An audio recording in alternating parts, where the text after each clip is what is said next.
Ya, ini hari pertama sesuai dengan arahan Pak Bupati dan seluruh Forkopimda Aceh Besar, termasuk Bapak Dan Lanut kemarin rapat terakhir.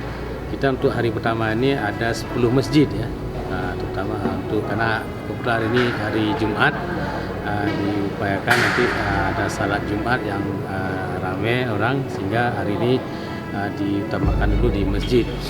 Ke depan mungkin beberapa hari selanjutnya kita akan disediakan juga beberapa fasilitas umum, termasuk pasar, pasar Baru, pasar Ketapang yang ramai-ramai, dan fasilitas lain termasuk di kantor-kantor, di kantor pemerintah, baik instansi pemerintah daerah maupun instansi vertikal. Itu sudah sesuai dengan arahan.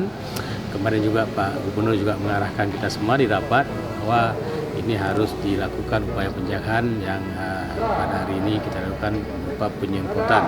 Memang kendala sekarang ini kita masih mencari stok bahan-bahan untuk ini, dan alhamdulillah dari pihak Dinas Kesehatan dan juga Rumah Sakit Umum Daerah di Indapuri untuk hari ini cukup persediaan untuk bahan-bahan untuk cairan disinfektan. Ya, kalau memang bahannya cukup, nanti kita akan terus berlanjut ke fasilitas umum di kampung seperti Menasa. Ini kita utamakan masjid-masjid yang memang dikunjungi karena berada di pinggir jalan ya, mulai dari Sare, kemudian masjid kabupaten di Kota Janto, ini Indapuri, di Lambaru, kemudian juga ada masjid di Lambaru Angam, Bintang, yang kita prediksikan ada pendatang atau tamu-tamu yang mungkin baru datang dari luar kabupaten atau dari luar provinsi Aceh. Kalau di Bintang kan ada bandara kita, walaupun di bandara sebenarnya sudah dilakukan tes suhu tubuh, tapi untuk darat kita belum, makanya kita utamakan di masjid-masjid. Pada hari ini yang kita pastikan ada pengunjung atau pendatang dari luar Kabupaten Aceh Besar yang beribadah atau salat Jumat di masjid kita ini, yang pertama di pinggir jalan. Ya.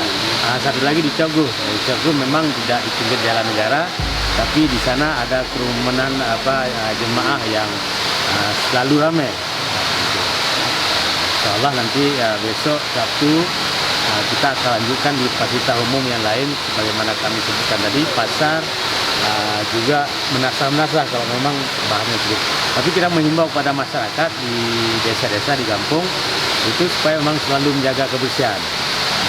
Kita ini kan belum ada kasus, jadi untuk kebersihan itu supaya kalaupun ada penyebaran itu, kalau sudah bersih, saya pikir itu dapat mencegah untuk terjangkitnya virus atau terhindari dari virus.